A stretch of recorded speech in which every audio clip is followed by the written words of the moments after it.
అన్న నమస్తే. నమస్తే జయశ్రామ్. అన్న నేను మొన్న రీసెంట్గా రేంజల రాజేష్ ఇంటర్వ్యూ చేశాను. దాంట్లో కొన్ని ప్రశ్నలకు నాకు సమాధానం రాలే. తను నేను ఒకటి అడిగితే ఒకటి చెప్పడం, ఈ సమాధానం కాకుండా ఇంకో సమాధానంకి వెళ్ళిపోవడం. మా అంబేద్కర్ స్వామి అంతే అంటారా? మీ అంబేద్కర్ ఇష్టం. మా అంబేద్కర్ స్వామి. ఓకే అన్న, మీరు రాజ్యాంగం మొత్తం చదివారా? అంటే నేను ఇంకోటి విన్నానంటే అంబేద్కర్ రాసిన బుక్కులు కానీ వాళ్ళ ఆవిడ రాసిన బుక్కులు కానీ అన్ని మొత్తం చదివారు.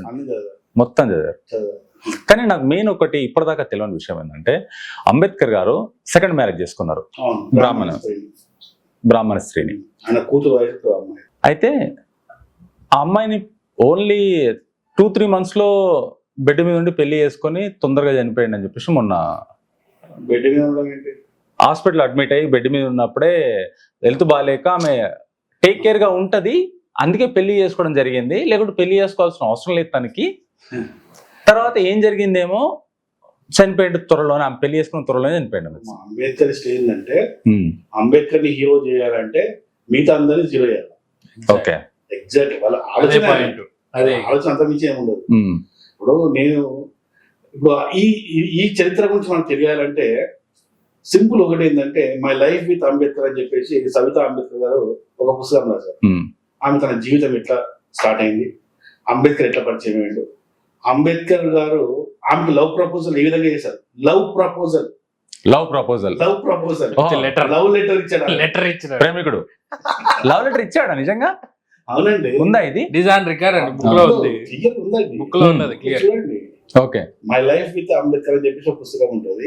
అది రాసింది స్వయంగా రాసింది ఎవరంటే అంబేద్కర్ గారిని రెండో భార్య సవితా అంబేద్కర్ గారు రాశారు. సో అందులో క్లియర్ గా ఆయన ఎట్లా పరిచయం అయ్యాడు, ఎన్ని రోజుల నుంచి పరిచయము, ఆయన ఏ విధంగా ప్రపోజ్ చేశాడు, ఆ ప్రపోజ్ ఆమె ఫస్ట్ అంగీకరించకుండా తర్వాత తను ఒప్పుకోవడం జరిగింది, ఆ తర్వాత వాళ్ళిద్దరు పెళ్లి చేసుకోవడం జరిగింది. ఇదంతా క్లియర్ గా చరిత్ర కనబడుతుంది. కానీ మా అంబేద్కర్ ఇవన్నీ చెప్పారండి. ఎందుకో ఇప్పుడు నేను ఒక మాట, ఇప్పుడు మీరు ఒక మాట అన్నారు, ఏమన్నారు, ఆయన ఆరోగ్యం బాగాలేదు కాబట్టి పెళ్లి చేసుకున్నాడు అని చెప్పి మీరు అంటున్నారు. నేను ఒక చెప్తున్నాండి, అంబేద్కర్ సాదా సీదా మనిషి కాదు. ఆ రోజుల్లో ఆయన డ్రాఫ్టింగ్ కమిటీకి చైర్మన్, అంటే ఒక ప్రభుత్వ అధికారి. ఆయన ఆ రోజు 1947లో డ్రాఫ్టింగ్ కమిటీకి చైర్మన్ అయినప్పుడు, ఆ చైర్మన్ గా ఉన్నప్పుడు ఆయనకు గవర్నమెంట్ బంగ్లా ఇస్తుంది, ప్రోటోకాల్స్ ఉంటాయి, డ్రైవర్ ఉంటాడు, ఆయన ఉండడానికి ఈవెన్ ఆయన ఫుడ్ కూడా గవర్నమెంట్ ఫుడ్ ఉంటుంది, బంగ్లా ఉంటుంది, గవర్నమెంట్ బంగ్లా ఉంటుంది. ఇప్పుడు ఆయనకు వెంపడి ఉండి పనిచేయడానికి నౌకర్లు ఉంటారు, గవర్నమెంట్ ఇచ్చే నౌకర్లు ఉంటారు, మొత్తం ఎవ్రీథింగ్. ఒక సెంట్రల్ గవర్నమెంట్కి ఏ విధంగా ఉంటుందో ఆ విధంగా ఫెసిలిటీస్ ఉంటాయి. ఈయనకి ఏ హెల్త్ ప్రాబ్లం ఉన్నా కూడా గవర్నమెంటే చూసుకుంటుంది. ఆ రోజు గవర్నమెంట్ నిజంగా నీ హెల్త్ బాగాలేకపోతే ఆ రోజు గవర్నమెంట్కి చెప్తే జవహర్లాల్ నెహ్రూ గారు ఒక ఆర్డర్ పాస్ చేస్తే నర్సులు పెట్టకపోయినా ఫ్రీగా ఒక నర్స్ అయినా పెట్టలేదా? అంటే ఈమె డాక్టరా లేకుంటే ఎంబీబీఎస్ డాక్టర్? నర్సు అన్నట్టు మాట్లాడుతుండే. నాలెడ్జ్ లేదు. ఒకటే తెలుసు ఏంటంటే అంబేద్కర్ హీరో చేయాలా, మిగతా జీరో చేయాలి. ఎంబీబీఎస్ చదువుకున్నామే, ఎంఎస్ చదివేటప్పుడు మధ్యలో అనారోగ్య కారణాల వల్ల ఎంఎస్ మధ్యలో ఆపేసిందామే. ఎంఎస్ ఆ రోజునే ఎంఎస్ చదివిందామే, కాకపోతే అనారోగ్య కారణాల వల్ల ఎంఎస్ పూర్తి చేయలేదు. కానీ ఆమె ఒక ఎంబీబీఎస్ డాక్టర్. అసలు ఆమె ఏ విధంగా పరిచయం అంటే ఇంకా విచిత్రం. ఇప్పుడు అంబేద్కర్ గారికి ఒక ఫ్రెండ్ ఉంటాడు బాంబేలో, ఆయన రావు గారు అని చెప్పేసి ఉంటాడు అనమాట. ఆ రావు గారు చాలా రిచ్ ఫ్యామిలీ. మరి అంబేద్కర్ ఎప్పుడు రిచ్ ఫ్యామిలీస్ ని అగ్రకులాలను చూస్తే ఏడుస్తుంటారు కదా. కానీ అంబేద్కర్ గారు బాంబే ఎప్పుడు వచ్చినా కూడా ఆ రావు గారి ఇంటికి వెళ్ళేవాడు, ఆ రావు గారి ఇంట్లో ఉండేవాడు. ఆ రావు గారి కూతురు కాలేజ్ స్టూడెంట్. ఆ కాలేజ్ స్టూడెంట్ యొక్క ఫ్రెండ్ ఈ సబితా అంబేద్కర్ గారు. Friend daughter friend. విషయం ఏంటంటే అక్కడ అంటే ఒక నర్సును ప్రభుత్వం అడిగితే కూడా ప్రభుత్వం పెట్టే స్థాయి ఉంది ప్రభుత్వానికి. ఆయన ఒక చాలా ముఖ్యమైన పాత్రలో ఉన్నాడు. ఆయన ఒక ఉన్నతమైన స్థానంలో ఉన్నాడు. ఒక మినిస్టర్ స్థాయిలో ఉన్న వ్యక్తికి ఆ రోజు కేంద్ర ప్రభుత్వం పెట్టాలంటే 10 మంది నర్సులు పెట్టలేదా? పెట్టొచ్చు కదా. ఈ విషయాలు చెప్పిండ మరి అదే రంజన రాజేష్ చెప్పాడు. ఆయనకి ఏంటంటే అంబేద్కర్ హీరో, అందరూ జీరో అన్న. ఇప్పుడు మరి అంబేద్కర్ గారి విగ్రహం ప్రతి గ్రామంలో ఈ రోజు పెడుతున్న రోజు వచ్చింది. ఇంత ముందుకు మనం చిన్న ఉన్నప్పుడు ఎప్పుడు అంబేద్కర్ గారి విగ్రహం ప్రతి గ్రామంలో చూడలేదు. లేకుండా గత 10 సంవత్సరాల నుంచి చూసుకున్నట్టయితే ప్రతి గ్రామంలో అంబేద్కర్ విగ్రహం పెట్టడం జరుగుతుంది. కానీ ఆయన విగ్రహం పెట్టడానికి ప్రధాన కారణం ఎందుకంటే మనకు స్వతంత్ర హీరోలు ఎంతమంది ఉన్నారు, మన తెలుగు వాళ్ళు ఉన్నారు, భారతీయులు ఎంతమంది ఉన్నారు. కానీ వీళ్ళందరూ పక్కన పెట్టి మనకు రాజ్యాంగం రచయించింది. ఇది వాళ్ళు మాట్లాడుతున్నమాట. రాజ్యాంగాన్ని అంబేద్కర్ ఒక్కడే రాయడం జరిగింది. తను మనకు హక్కులు ఇచ్చిండు, తన విగ్రహాన్ని పెట్టాలి అని. ప్రతి గ్రామంలో చెడుకు ఈయననే నిదర్శనం. సరే, ఒకటి అడుగుతున్నాను, అంబేద్కర్ ఈ భారతదేశంలో ఉన్న ప్రజలకు ఏం హక్కులు ఇచ్చాడు? అంబేద్కర్ ఇష్టపడి అడుగుతున్న ప్రశ్న ఏంటంటే, అంబేద్కర్ ఈ భారతదేశ ప్రజలకు ఏం హక్కు ఇచ్చాడు అనేది నా ముఖ్యమైన ప్రశ్న. ఓటు హక్కు ఆయన పుట్టక ముందు నుంచి ఉంది, రిజర్వేషన్ ఆయన పుట్టక ముందు నుంచి ఉంది. ఈ ఏం ఇచ్చాడంటే, కానీ దళిత నియోజకవర్గాలు కూడా ఆయన రాజ్యాంగం రాశాడని ఆయన అంటారు, కానీ ఆయన కొంచెం పక్కన పెట్టేస్తే 1937 లో ఫస్ట్ ఎలక్షన్ జరిగినాయి. 1937 కు ముందు మన అంటే 1937 మన స్వతంత్రం వచ్చిందా? రాలేదు. 1937 మన రాజ్యాంగం ఉందా? అంటే మనం అనుకుంటున్న రాజ్యాంగం, అంబేద్కర్ రాసిన రాజ్యాంగం అప్పుడు ఉందా? లేదు. అంటే స్వతంత్రం రాయకముందు, రాజ్యాంగం రాయకముందు 1937 జరిగిన ఎలక్షన్ లో అంబేద్కర్ నిలబడిన నియోజకవర్గం ఏంటి? దళిత సామాజిక నియోజకవర్గం. అంటే మనం ఎస్సీ రిజర్వ్ కాన్స్టిట్యూషన్ ఉంటుంది కదా, అది. కానీ వీళ్ళు ఏమంటారు అంటే, మొన్న నాతో మాట్లాడినప్పుడు అంబేద్కర్ రావడం వల్లనే ప్రతి ఒక్కరికి ఓటక్కు ఇచ్చారు, ప్రతి ఒక్కరికి. అంత ముందుకు డిగ్రీ వాళ్ళకు, లేకుంటే స్కాలర్స్కి, లేకుంటే పటేళ్ళకి, లేకుంటే పటవార్లకి, పెద్ద పెద్ద వాళ్ళు ఎవరైతే ఉన్నారో వాళ్ళకు మాత్రం, సర్పంచ్లకి, ఇలాంటి వాళ్ళకు మాత్రం హక్కు ఉండేది. సామాన్య ప్రజలకు ఎవరికి హక్కు లేదు. అతను వచ్చిన తర్వాత సామాన్య ప్రజలకు కూడా ఓటక్కు తీసుకురావడానికి ప్రధానంగా చేసిన అంబేద్కర్ గారు. ఇప్పుడు మనం ఇక్కడ రెండు విషయాలు మాట్లాడుకోవాలి. చెప్పండి. ఏంటంటే 1937 లో మనకున్న ఓటు హక్కు ఏదైతే ఉందో, ఆ ఓటు హక్కును నిర్ణయించింది ఎవరు? అప్పుడు మనం స్వతంత్రం, మనం ఇండిపెండెన్స్ ఉన్నామా? లేదు కదా. ఈ దేశం మొత్తం ఎవరి కింద బానిసలుగా ఉన్నాం? బ్రిటిషర్స్. వాడు బానిస కింద. వాడు ఇచ్చిన హక్కులే మనకు ఉంటాయి, అవునా? సో కొంతమందికి నా హక్కు, ఓటు హక్కు ఇస్తున్నా అన్నప్పుడు కొంతమంది వేయాల్సిందే. లేదు, మాకు అందరికి కావాలని తర్వాత ఉద్యమాలు చేసిన తర్వాత, అంటే వాడు ఇచ్చినప్పుడైతే కొంతమందికి ఇచ్చాడు, ఎగ్జాక్ట్లీ కాదనట్లేదు. ఇప్పుడు ఇంకో మాట్లాడుతున్నారు ఏంటంటే, అంబేద్కర్ అందరికీ ఓటు హక్కు ఇచ్చిన చెప్తున్నారు కదా. ఈ ఓటు హక్కు, నేను ఇప్పుడు అంబేద్కర్ ప్రశ్న అడుగుతుంది ఏంటంటే, 1928 లో సైమన్ కమిషన్ ఇండియాకి వచ్చింది. 1928 సార్, 37 అంటే ఎలక్షన్, ఫస్ట్ ఎలక్షన్. దానికంటే ముందు 10 సంవత్సరాల ముందే 1928 లో సైమన్ కమిషన్ ఇండియాకి వచ్చింది. ఆ సైమన్ కమిషన్ దగ్గరికి పోయి అంబేద్కర్ పోయి ఒక డిమాండ్ కోరుతాడు. డిమాండ్ కోరుతాడంటే రెండు కోరికలు కోరుతాడు. ఒకటి ఏంటంటే, దళిత నియోజకవర్గాలు అడుగుతాడు, sorry dual vote and separate electorate అడుగుతాడు. డ్యూయల్ ఓటు, సపరేట్ ఎలక్టోరేట్ ఏంటంటే, ఒక ఎస్సీ నియోజకవర్గంలో ఆయన డిమాండ్ చూడండి ఎంత భయంకరంగా ఉంటాడు. ఒక ఎస్సీ నియోజకవర్గం ఉందంటే, ఆ ఎస్సీ నియోజకవర్గంలో నిలబడాల్సింది ఎవరు అంటే కేవలం దళితులే నిలబడాలి. ఇప్పుడున్న రూల్. అందులో ఓటు వేయాల్సింది మళ్ళా ఆ దళిత నియోజకవర్గంలో రెడ్డిలు ఉన్నా, కాపులు ఉన్నా, బీసీలు ఉన్నా, అదర్ క్యాస్ట్ ఉన్నా, అదర్ రిలీజన్ ఉన్నా, వాళ్ళు ఎవరికి ఓటు హక్కు ఉండద్దు. అంబేద్కర్ చేసిన డిమాండ్ ఇది. వాళ్ళెవరికి ఓటు హక్కు ఉండద్దు. కేవలం ఈ దళిత నాయకులు ఎన్నుకోవాలంటే దళితుడే ఎన్నుకోవాలా అనేది సపరేట్ ఎలక్టోరేట్ యొక్క ఆయన డిమాండ్. డ్యూయల్ ఓటు అడుగుతాడు. అప్పుడు ఏమన్నారంటే, అవు భయ్, నువ్వు ఇక్కడ అడుగుతున్నావు, మాకు ఆ ఓటు హక్కు అంటే మిగతా నియోజకవర్గంలో ఉన్న జనాలకు ఓటు హక్కు వద్దా? అన్యాయం కదా అది. అంటే ఇక్కడ ఈ విధంగా డిమాండ్ చేస్తాడు. ఈ డ్యూయల్ ఓట్ అంటే ఏంటంటే, మిగతా నియోజకవర్గాలు ఉంటాయి కదా, దళిత నియోజకవర్గం, మిగతా నియోజకవర్గాలు ఉంటాయి కదా, మరి అక్కడ దళితులకు ఓట్లు మేము పెట్టాము అంటే, లేదు మాకు అక్కడ కూడా ఓటు కావాలంటారు వాళ్ళు. వద్దు అని మళ్ళీ అనడం ఏంది, అక్కడ కావాలనడం అంటే మా దళిత నియోజకవర్గాలనే మేము మాత్రమే ఓటు హక్కు ఉండాలి, మిగతా ఏ కులానికి ఏ మతానికి ఓటు హక్కు ఉండొద్దు. ఇది సపరేట్ ఎలక్టోరేట్. డ్యూయల్ ఓట్ ఏంటంటే, మీ నియోజకవర్గాల్లో మేము కూడా ఓటేస్తాం, మాకు మాత్రం ఓటు హక్కు ఉండాలి, కానీ మీకు మాత్రం మా నియోజకవర్గంలో ఓటు హక్కు అన్న. ఇప్పుడు దీంట్లో ఇంకొకటి అంటే, ఇక్కడ మనకు ఒక క్లారిటీ రావాలి అంటే, చెప్పండి. అందరికీ ఓటు హక్కు డిమాండ్ చేశాడని చెప్తున్న అంబేద్కర్ లో, మరి ఇక్కడ దళిత నియోజకవర్గంలో మిగతా వాళ్ళ ఓటు హక్కును ఎందుకు నియంత్రించాలని చూశారు? చెప్పండి, అది అన్యాయం కాదా? అన్యాయం కాదా? ఇప్పుడు వాళ్ళు ఏమంటారు, దళితులకు న్యాయం చేసినట్టే, మిగతా వాళ్ళకి అన్యాయం చేసినట్టే కదా. ఒక అన్యాయం, దాని అన్యాయం ఒకటే అనొద్దు. ఇదొక దళిత నియోజకవర్గం, నేను ఒక దళితుడిని, నేను నిలబడ్డా, మీరు 1 2 నలుగురు ఉన్నారు, మీరు ఇంట్లో ఇద్దరికి మా దళిత సామాజిక వర్గం, మిగతా ఇద్దరు కాదు, వీరిద్దరికి ఓటు హక్కు ఉండద్దు, మీ ఇద్దరే ఓటు హక్కు ఉండాలి, మీ ఇద్దరే నాకు ఓటు వేయాలి. కానీ వీళ్ళ నియోజకవర్గాలు ఉంటాయి కదా, వీళ్ళకి సంబంధించిన ఉంటాయి. క్యాస్ట్ రిజర్వేషన్ ఉంటాయి. ఉంటాయి కదా, ఉంటాయి. అక్కడ మాత్రం మా దళితులకు మాత్రం ఓటకు కావాలి. ఉమ్. ఫస్ట్ పాయింట్ ఏంటంటే రాజ్యాంగ కమిటీలో ఉన్న ఎవరైతే ఉన్నారో అందరు కూడా స్కాలర్స్. రాజ్యాంగ కమిటీలో ఉన్న వాళ్ళంతా స్కాలర్స్. ప్రతి ఒక్కరు లా చదివిన వాళ్ళు మాక్సిమం 90%, 90 కాదు, మోర్ దెన్ 90% లా చదివిన వాళ్ళు ఉన్నారు. ఉమ్. ఒకే ఒక వ్యక్తి లా చదివి, నాకు తెలిసి ఒకే ఒక వ్యక్తి లా చదవలే, టీటీ కృష్ణమాచార్య అనుకుంటా, ఆయన ఒక్కడే లా చదవలేదు. మీరంతా లా చదివిన వాళ్ళే, అంత స్కాలర్సే. అందరు కూడా అందులో చాలా మంది కూడా విదేశాలకు వెళ్ళి చదువుకొచ్చిన వ్యక్తులు ఉన్నారు. ఉమ్. ఎకనామిక్స్ కావచ్చు, లేకపోతే లా కావచ్చు, అంత స్కాలర్స్ ఉన్నారు. ఇక్కడ ఏంటంటే అంబేద్కర్ ప్రాబ్లం ఏమొచ్చింది అంటే ఆయనను ఓడగొట్టారు, జనాలు ఓడగొట్టారు. ఏదైతే దళిత సామాజిక వర్గం నుంచి పోటీ చేసినప్పుడు అక్కడ ఆయనను ఓడించారు. అక్కడ ఓడిస్తే ఆయన మళ్ళీ బెంగాల్ పోవడం, బెంగాల్ విభజన జరగడం, ఇదంతా ప్రాసెస్ జరిగేసరికి ఆల్రెడీ రాజ్యాంగ రచన అనేది కంప్లీట్ అయిపోయింది. అంత స్కాలర్స్ అంటారు అక్కడ. బిఎన్ రావు ఇంత పెద్ద స్కాలర్ ఆయన అంతర్జాతీయ కోర్టులో ఆయన మంచి పొజిషన్ ఉన్న వ్యక్తి అన్న. సో అంత స్కాలర్స్ అక్కడ.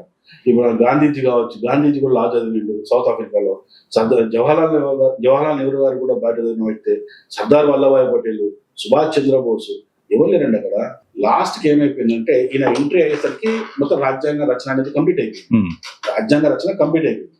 అయిపోయిన తర్వాత దీని అంతా ఒక డ్రాఫ్ట్ ని ఒక స్క్రూటినైజ్ చేయడానికి ఒక కమిటీ కావాలి. కాబట్టి అప్పుడు ఏంటంటే అంబేద్కర్ గారిని కమిటీ చైర్మన్ గా చేసి అప్పుడు ఇది చేసి ఈ మళ్ళీ ఆయనకు 6 మంది సభ్యులను ఇచ్చి ఈ స్క్రూటినైజ్ చేయమని జరిగింది తప్పించి ఆ స్క్రూటినైజ్ చేసిన దాంట్లో కూడా అందరు స్కాలర్స్ ఒక టీటీ కృష్ణమాచార్య తప్ప మిగతా స్కాలర్స్.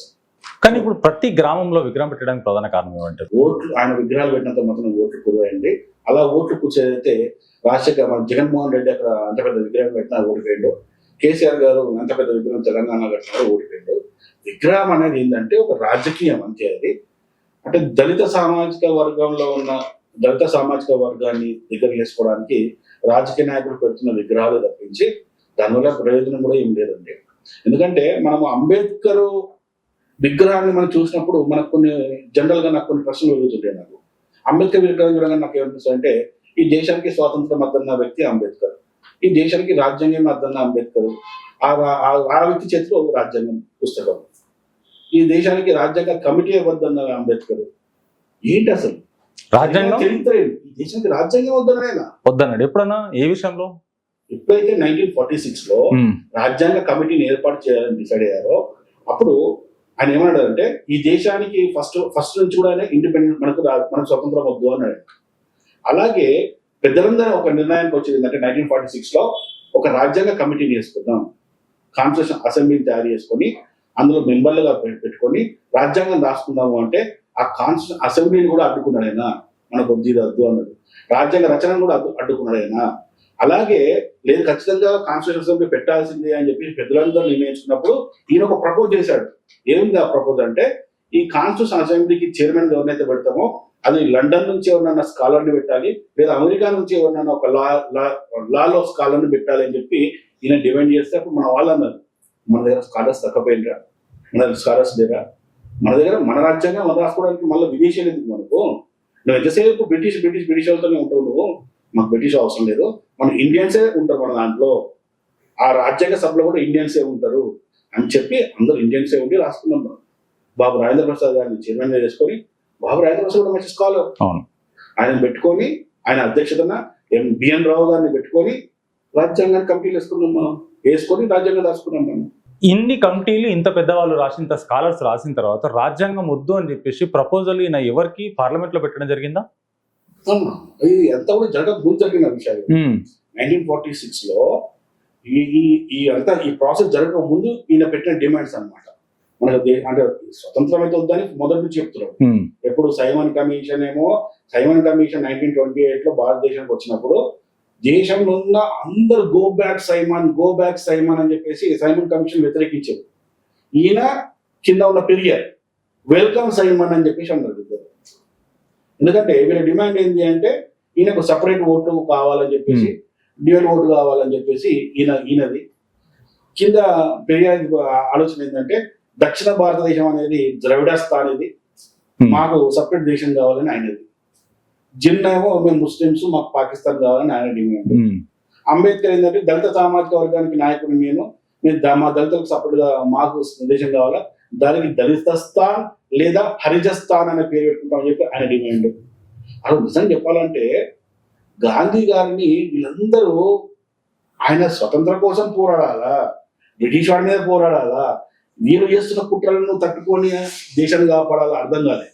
ఫస్ట్ ఆఫ్ ఆల్ ఇంకోటి ఏంటంటే పాకిస్తాన్ డివైడ్ జరిగినప్పుడు ఇంతకుముందు మాటల్లో ఏంటంటే గాంధీ సపోర్ట్ చేశారు. గాంధీ అస్సలు సపోర్ట్ చేయలేదు, పాకిస్తాన్ సపోర్ట్ చేయలేదు. 1947 అప్పుడు స్వతంత్రం వచ్చినప్పుడు 15th ఆగస్టు రోజు ఈయన నిరసన తెలియజేస్తూ ఇంట్లోనే కూర్చుంటున్నాడు, బయట కూడా వెళ్ళలేదు. ఆ రోజు విభజన జరిగినప్పుడు గాంధీ గారు బయట కూడా లేదు అన్న. మరి ఇప్పుడు మీరు చెప్పినట్టు గాంధీ గారు విభజన జరిగేటప్పుడు బయటకు కూడా రాలేదు, ఇంట్లో కూర్చొని చెప్తున్నారు. బయట రాలేదండి. కానీ ఈయన మరి అంబేద్కర్ గారు అప్పుడు రాజ్యాంగం విభజన వద్దని చెప్పేసి అంబేద్కర్ పాకిస్తాన్ విభజన అవుతుందని అంబేద్కర్ చెప్పలేదు. మరి వాళ్ళు మాట్లాడుతున్నారు క్లియర్గా సపోర్ట్ చేసి పాకిస్తాన్కి, పాకిస్తాన్ సపోర్ట్ చేశారు. పాకిస్తాన్ విభజనకు అంబేద్కర్ క్లియర్ సపోర్ట్ చేశారు. పాకిస్తాన్ విభజన జరగాల్సిందే. ముస్లింస్ కాకపోతే ఒక డిమాండ్ మాత్రం పర్ఫెక్ట్ చేసింది ఏంటంటే పాకిస్తాన్ విభజన చేసిన తర్వాత ముస్లింస్ అందరూ పాకిస్తాన్ వెళ్ళిపోవాలని చెప్పి. గాంధీ మాత్రం ఏమన్నాయంటే ఉన్న వాళ్ళు గాంధీ చేసిన పొరపాటు ఒకటే, ఇక్కడ ఉండాలనుకునే వాళ్ళు ఉండొచ్చు అని చెప్పేసి అన్నాడు. పొరపాటు చేసేది. కానీ ఇప్పుడు మీ ఉద్దేశంలో ఇటు గాంధీ గారు కరెక్టా, లేకుంటే అటు అంబేద్కర్ గారు కరెక్టా, ఇటు పటేల్ గారు కరెక్టా? ఇప్పుడు నేనేమంటా అంటే దేశాన్ని విడగొట్టి మన దేశంలో ఒక ప్రాంతాన్ని విడగొట్టుకొని ఇంకో దేశాన్ని ఏర్పాటు చేసుకున్నప్పుడు ఈ స్వతంత్ర పోరాటం చేసుకున్నాం మనం, చేసుకోవాల్సిన అవసరం ఉంది.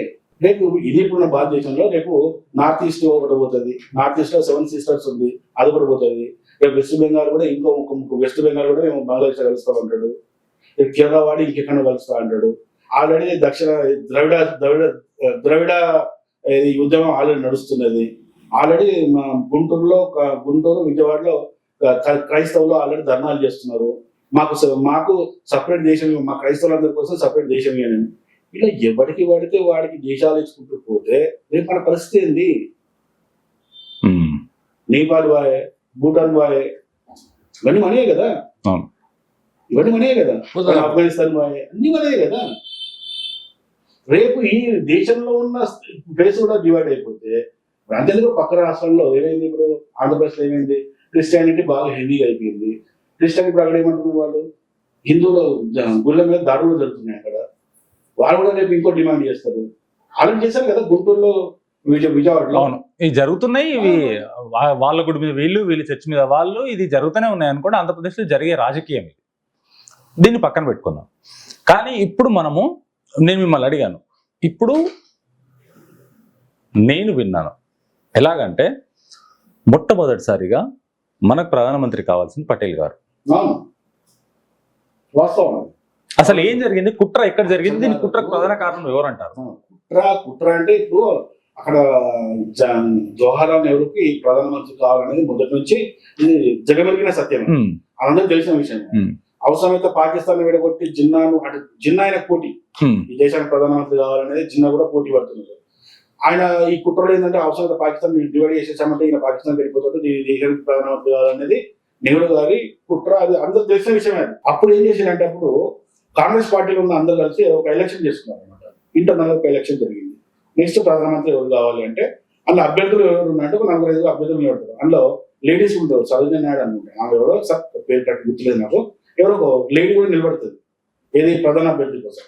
ఆ జరిగిన ఓటు పోలైనప్పుడు నెహ్రూకు 0 ఓట్లు వస్తుంది. అసలు నెహ్రూకి ఎవరు ఓటేది, అందరూ సర్దార్ వల్లభాయ్ పటేల్కి వేస్తారు. సర్దార్ వల్లభాయ్ పటేల్ కూడా ఓట్లు కూడా 10 to 12 ఓట్స్ ఏమో వస్తాయండి. మెజారిటీ ఓట్స్ అయినా మిగతా 2 ముగ్గురికి 1-2 సంథింగ్ వస్తాయంటే, ఈయనకు 0. అప్పుడు నెహ్రూ మొత్తం మాడిపోతుంది ఫేస్ అంతా.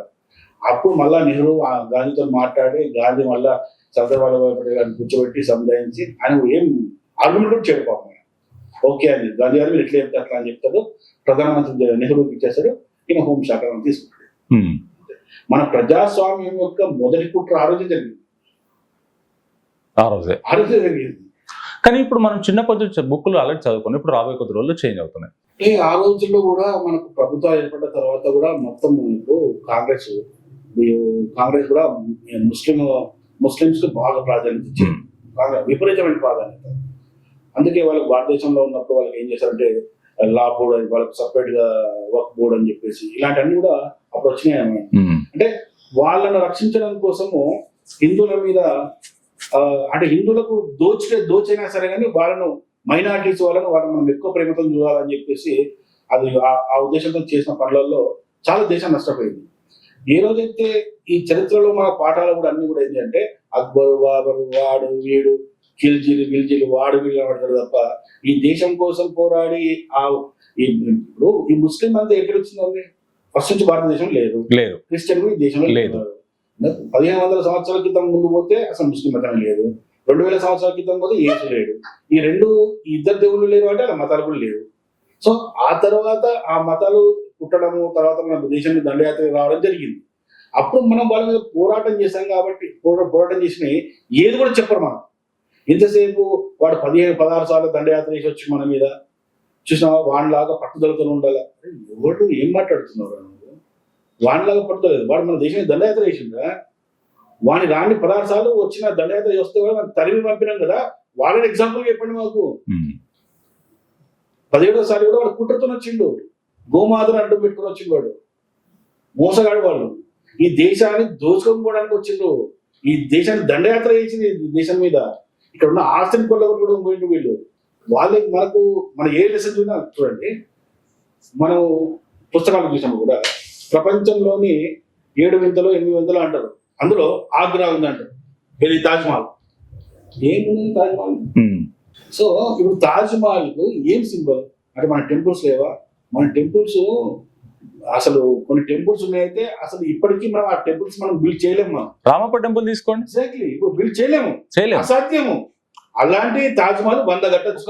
ఒకటే సింగిల్ రాయి తోటి ఇట్లా కట్టింది ఒకటి ఉంది కదా, మహారాష్ట్రలో ఉంది, ఖజురాహో దగ్గర సంథింగ్ ఉంది. అది చాలా అజంతాలో దాటి ముందుకెళ్ళి. మరి ఇప్పుడు దీంట్లో నేను ఇంకొకటి విన్నాను అంబేద్కర్ గారిది.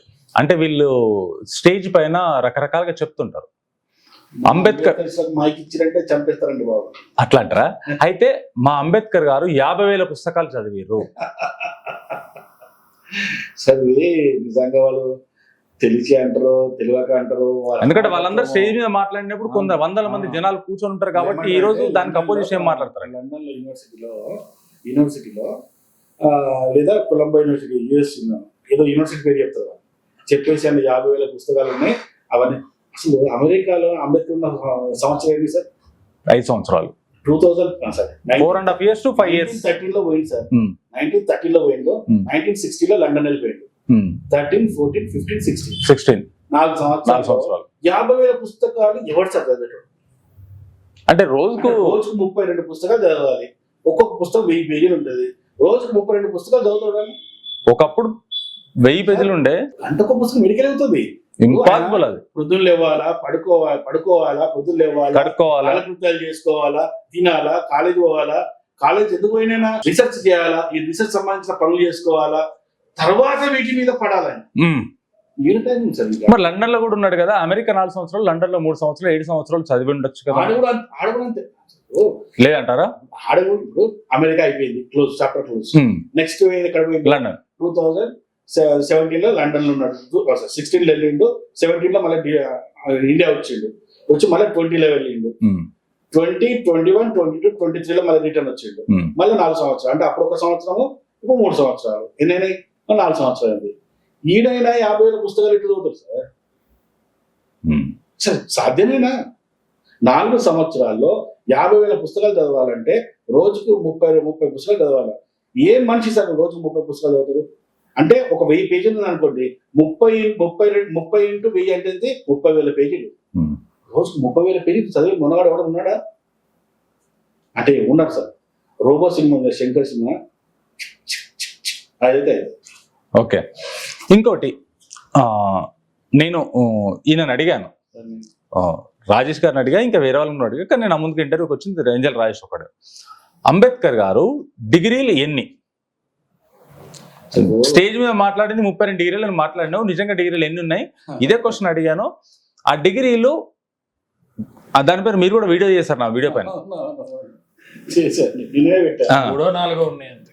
డిగ్రీలు గౌరవప్రదంగా ఇచ్చినాయా, చదివి ఇచ్చినాయా? అంటే లేదండి, మా అంబేద్కర్ గారు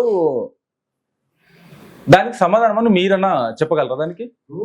ప్రాబ్లం ఏంటంటే మా అంబేద్కరిస్టులకు మెయిన్ టార్గెట్ ఏంటంటే అంబేద్కర్ని హీరోని చేయాలి.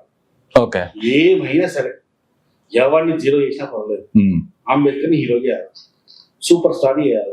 చేద్దాం అనుకుంటే వాస్తవాలు ఉంటాయి కదా, స్టడీస్ ఉన్నాయి కదా, చరిత్రలు ఉన్నాయి కదా. చెప్పరు వాళ్ళు.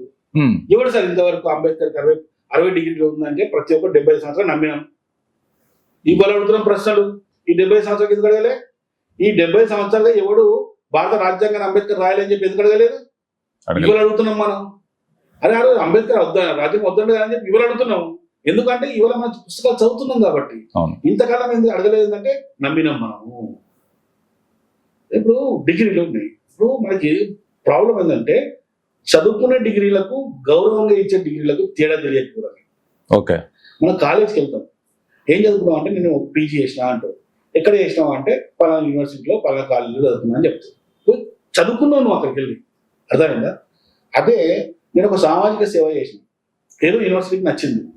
ఆ యూనివర్సిటీ వెళ్ళేసరికి ప్రసాద్ గారు మీరు హిందూ ధర్మం కోసం చాలా సేవ చేస్తున్నారండి, మీకు మేము మా యూనివర్సిటీ నుంచి ఒక డాక్టర్ డిగ్రీ ఇస్తాం, మేము ఒక డిగ్రీ ఇస్తాం మీకు అంటారు.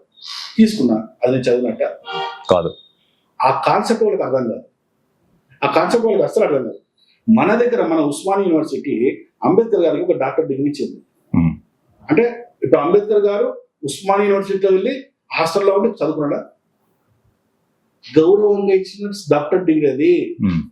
ఈయన కాలేజ్కి వెళ్ళి చదువుకున్న డిగ్రీలు కేవలం 5 మాత్రమే.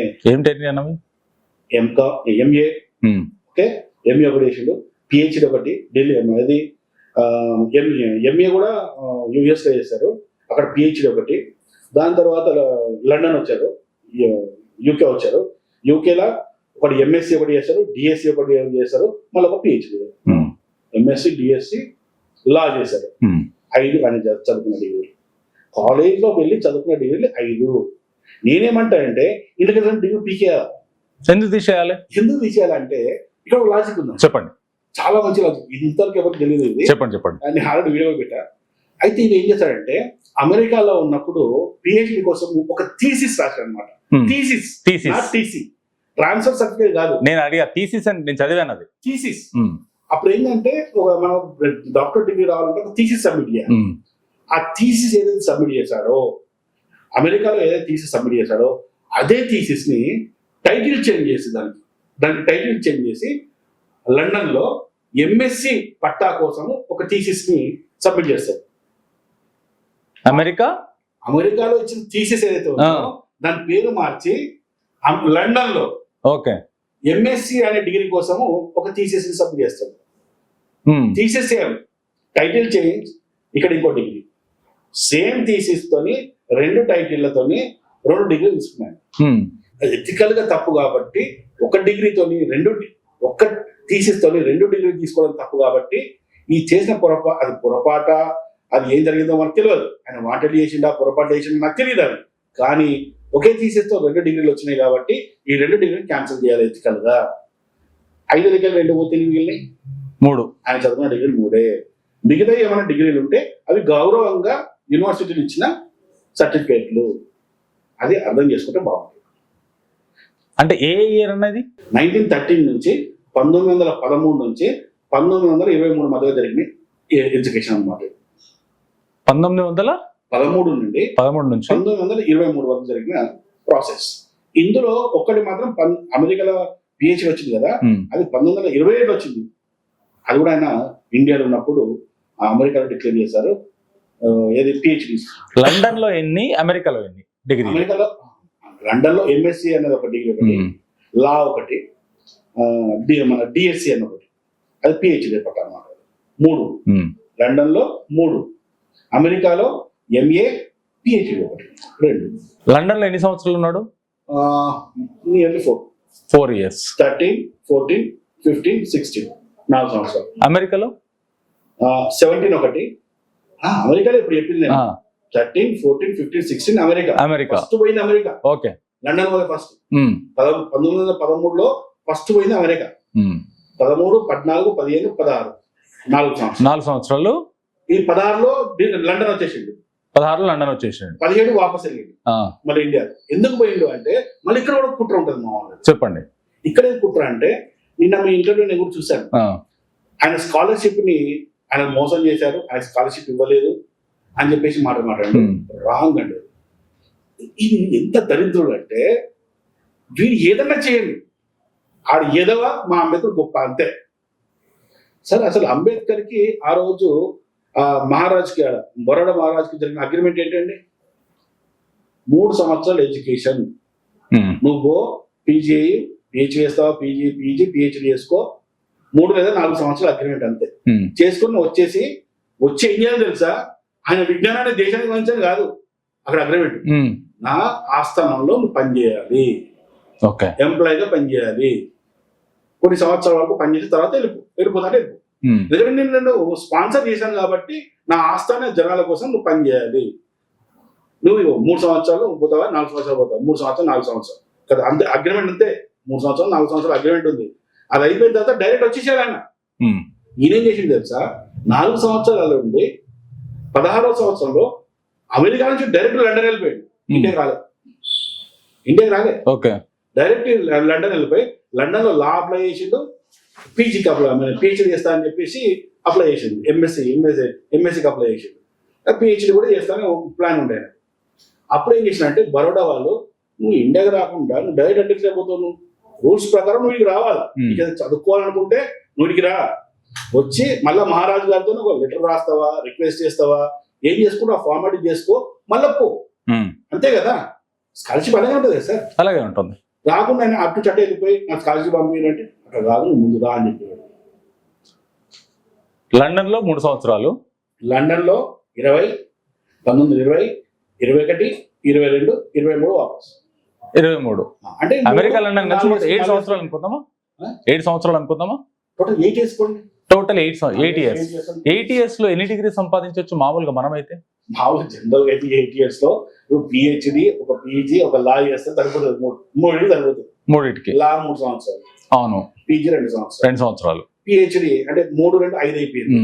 5లో ఇంకో 3 సంవత్సరాల్లో సరే పిహెచ్డి చేసిన అంటే అయిపోతుంది 3. ఎవరైనా 3 చేస్తారు సార్. మరి ఈయనకేం మరి ఇంకోటి ఎక్కువ ఉంది. ఈయన ఏం చేశాడంటే అది ఓన్లీ థీసిస్ ఇచ్చేది అనమాట, అంతే, చదివేది కాదు. ఎంఎస్సి అనేది థీసిస్ ఇచ్చే పట్ట. థీసిస్తే ఎంఎస్సి పట్ట ఇస్తారు అంతే. కాలేజీ పోయి చదివి థీసిస్ ఇచ్చారు అంతే, 1 ఇయర్ కోర్స్ అంతే. 1 ఇయర్ కోర్స్ డ్యూయల్ గా చేసిన అనమాట. యాక్చువల్గా డ్యూయల్ కూడా చేయదు, తప్పది. ఇప్పుడు మనం ఒక సంవత్సరము ఒక కాలేజీలో పీజీ, నేను ఉన్నా సార్, నేను ఎంఏ హిస్టరీ ఉస్మాన్ యూనివర్సిటీలో ఎంఏ హిస్టరీ జాయిన్ అయ్యాను. నేను బయట ప్రైవేట్ లో ఎంఏ ఎకనామిక్స్ కూడా అప్లై చేసిన అనుకోండి, తప్పు కదా. ఒకటి అకాడమిక్ ఇయర్ లో 2 చేయడం తప్పు కదా. అప్పుడు తప్ప రైట్ అనేది పక్కన డ్రెస్ కొంచెంసేపు సార్ చదివిండి పోయి, సార్ ఓకే మంచిదే కదా, చదువుతున్నాడు, తప్పలేదు. కానీ 32 డిగ్రీలో కూడా కౌంట్ చేయడం అనేది 32, 40 కౌంట్ చేసుకుంటూ పోతానది. ఇంకోటి నేను దాంట్లో చూసినాను, ఇప్పుడు అలా ఉంటాయి ఎంఏ పిహెచ్డి 4 ఉంటాయి, ఎంఏలు 4 ఉంటాయి. జీవితం సరిపోదు, ఎట్లా సరిపోయింది నాకు అర్థం కావట్లేదు. అంబేద్కర్ గారు అయినా దేవుడైతే కాదు కదా. ఏం చేస్తారు తెలుసా, అంబేద్కర్ ఒక ట్రస్ట్ వేసుకొని ఉంటాడు, ఆ ట్రస్ట్ తో పక్కన అన్ని డిగ్రీ ఉంటాయి. అవును, నేను అదే చూసా. మీరు అబ్జర్వ్ చేయండి, అందులో చూడండి, ఎంఏ అనేది 4-5 సార్లు ఉంటది, పిహెచ్డి అనేది ఒక 4-5 సార్లు ఉంటది. ఇది బుర్రలేని వాళ్ళు ఆ మాత్రం ఆలోచించారు. అరే పిహెచ్డి 4-5 సార్లు ఉంది రాబాయ్, ఇదే పిహెచ్డి. ఎల్ఎల్బి ఒక 5-6 సార్లు ఉంటుంది. ఎన్ని ఎల్ఎల్బి చదివి రాబాయ్? ఒక 5 ఎల్ఎల్బి చదివింది ఆయన. 5-6 ఎల్ఎల్బి చదవలే, 5-6 ఎల్ఎల్బీలు ఉండవు, ఒకటే ఎల్ఎల్బి ఉంటుంది అంతే. గూగుల్ కొడితే ఫస్ట్ అంబేద్కర్ గారి ఇది పంపించింది కదా, ఇన్ని చదవరా ఏదో ఫస్ట్ ఇది ఎల్ఆర్ చేసుకొని ఇట్లా చూడు. ఇంగ్లాండ్ లో ఏది ఇంగ్లాండ్ ఎలిమెంటరీ ఎడ్యుకేషన్, ఇది ఎలిమెంటరీ ఎడ్యుకేషన్ అనేది ఒక 10 సార్లు వస్తుంది. అంటే చదువుకున్న స్కూల్ 10th క్లాస్ వరకు కౌంట్ చేశారు. మా వాళ్ళు ఇంకా మేధావులు 1వ తరగతి కూడా కౌంట్ చేశారండి బాబు. 1వ తరగతి నుంచి 10వ తరగతి వరకు 10 అకాడమిక్ ఇయర్ లాగా అట్లా కౌంట్ చేసినాం మా వాళ్ళు. అంటే వాళ్ళు ఏమంటారంటే మా అంబేద్కర్ గారు మేధావి, ఎట్ ఏ టైం 4 డిగ్రీలు చదివేంత క్యాపబిలిటీ ఉన్న పర్సన్ కాబట్టి. ఇది రేంజర్ల రాజేష్ స్టేజ్ మీద మాట్లాడిన మాట. ఇది 1913లో ఒక ఇయర్ లో ఎన్ని వచ్చినాయి? 3. 1913లో ఆయనకి ఎన్ని డిగ్రీలు వచ్చినాయి? 1914లో ఎన్ని వచ్చినాయి? 15లో ఎన్ని వచ్చినాయి? 16లో ఎన్ని వచ్చినాయి? చెప్పండి. కూర్చోబెట్టండి సార్ వాళ్ళని, నేను ఆ పక్కన కూర్చోబెట్టండి వాళ్ళని. డిబేట్ కూర్చోబెడతాను నన్ను కూర్చోబెట్టండి, నేను అడుగుతా. ఏ సంవత్సరంలో చదువుతుంటే అంబేద్కర్ పుట్టిన ప్రతి క్షణం నుంచి ఆయన చనిపోయేంత వరకు ఆయన చరిత్ర మొత్తం నేను చదివిన మొత్తం ఆధారాలతో సహా నేను రిఫరెన్స్ కూర్చుంటాను. ఈవెన్ ఆయన లవ్ స్టోరీ కూడా ఉంది. ఆయన రెండో భార్య, ఆయన వాళ్ళిద్దరి మధ్యలో ఏ విధంగా సంభాషణ అయినాయి అంటే అది కొద్దిగా చెప్పండి అన్న. ఎందుకంటే మాకు ఇప్పటికీ అంబేద్కర్ గారి రాజ్యాంగం రాశాడని మాకు చిన్నప్పుడు అట్లా చెప్పారు, మాకు అట్లా తెలుసు. మేము చదువుకుంటున్నాం కాబట్టి మాకు తెలియదు. ఎట్లా స్కూల్లో టీచర్ ఎలా చెప్తే మా అలాగే వినే స్టేజ్ మంది. అయితే అంబేద్కర్ గారి లవ్ స్టోరీ ఏంటి అనేది ఇప్పటిదాకా వరకు తెలియదు. ఆ లవ్ స్టోరీ ఏంటి అని అసలు స్టార్టింగ్ లోనే చెప్పండి. కొద్దిగా చెప్పారు. లేడీ రావు గారి కూతురు ఆమె, రావు గారి కూతురు ఫ్రెండ్ ఆమె, ఆవిడ ఇంట్లోకి రావడము, ఈయన అదే ఇంట్లోకి వెళ్తున్నాము. ఆమెమో వాళ్ళ పాప కోసం వస్తుంది, ఈయన రావు గారి కోసం పోతుంది. ఈయనకు ఒక హాస్పిటల్ రిఫర్ చేస్తే సవిత గారు ఉన్న హాస్పిటల్ రిఫర్ చేస్తారు. ఆవిడ కూడా అక్కడ హాస్పిటల్ చూసేవారు. ఈయన హాస్పిటల్ కూడా పోయేవాడు. అప్పుడప్పుడు పోతున్నప్పుడు ఒకసారి హాస్పిటల్ అయినాక ఆమెకు ఒక లెటర్ ఇస్తాడు. అనుకో నేను వెళ్ళిపోయిన తర్వాత ఈ లెటర్ చదువు అని చెప్తాడు ఆయన. సార్ లవ్ స్టోరీలు అన్నీ ఒకరేలాగా ఉంటాయి. కామన్ అప్పుడు లవ్ లెటర్ ఇచ్చుకునేవారు. తప్పేముంది, అంబేద్కర్ లవ్ చేయడం తప్పేం లేదు. సో అప్పుడు చేసుకున్నాడు. ఆ అమ్మాయి కూడా తర్వాత ఫస్ట్ అప్పుడు తర్వాత యాక్సెప్ట్ అయిపోయింది, పెళ్లి చేసుకున్నాడు. నో ప్రాబ్లం, తప్పేముంది. కాకపోతే ఏంటంటే అబద్ధం చెప్పొద్దు. అంబేద్కర్ ఏదో ఆశతో పెళ్లి చేసుకోలేదు ఆమెనే పెళ్లి చేసుకుంది ఆయన కోసము. ఎందుకు అబద్ధం చెప్తుంది? దేశం కోసం పెళ్లి చేసుకోండి అని మాట్లాడుతారు. 30 సంవత్సరాల అమ్మాయిని కూడా 30 సంవత్సరాల అమ్మాయిని దేశం కోసం పెళ్లి చేసుకోవడం నాకు అర్థం కాదు. 30 సంవత్సరాల డిఫరెన్స్ వీళ్ళిద్దరికి. నిజంగా ఆయనకు ఇంజక్షన్లు వేసుకోవడమే, మందు వేసుకోవడమే ప్రాబ్లం అయితే గవర్నమెంట్ చెప్తే 10 మంది నర్సులు పెడతారు కదా గవర్నమెంటే.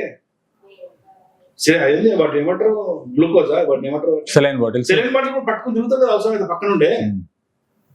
అవునా కాదా? ఆయన ఎవరు సార్? ఆయన సాధారణమైన వ్యక్తి కాదు కదా. మరి ఏం మాట్లాడుతున్నారు మీరు? నాకు ఇంకొకటి, అంబేద్కర్ గారు చావుకి అది ఇప్పటిదాకా ఆధారాలు దొరకలేదు, వివక్ష జరిగింది, కావాలని చంపేయడం జరిగింది అని చెప్పేసి మాట్లాడుతున్నారు. అసలు అంబేద్కర్ గారు ఎలా చనిపోయారు, అసలు ఏమైంది? అదే ఇంటర్వ్యూలో రంజన్ రాజేష్ ఏం చెప్పింది, ఆయన ఆరోగ్య పరిస్థితి గురించి ఏం చెప్పిండు.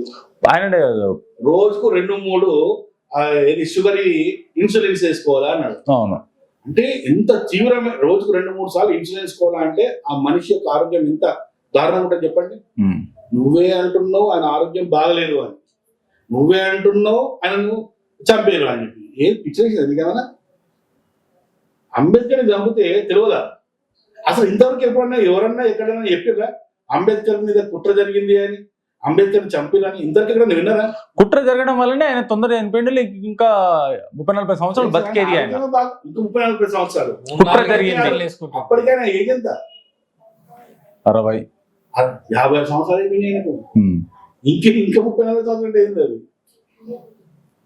సరే మా అంబేద్కర్ ఒకటే కాన్సెప్ట్, వాళ్ళది ఒకటే. ఏంటి సార్ కాన్సెప్ట్? ఒకటే, అంబేద్కర్ హీరో చేయాలంటే మిగతా అందరూ జీరో చేయాలి. కానీ ఇప్పుడు మరి ఈ అంబేద్కరిస్టులు మాత్రం పర్టికులర్ గా మాట్లాడేది బ్రాహ్మణుల పైన.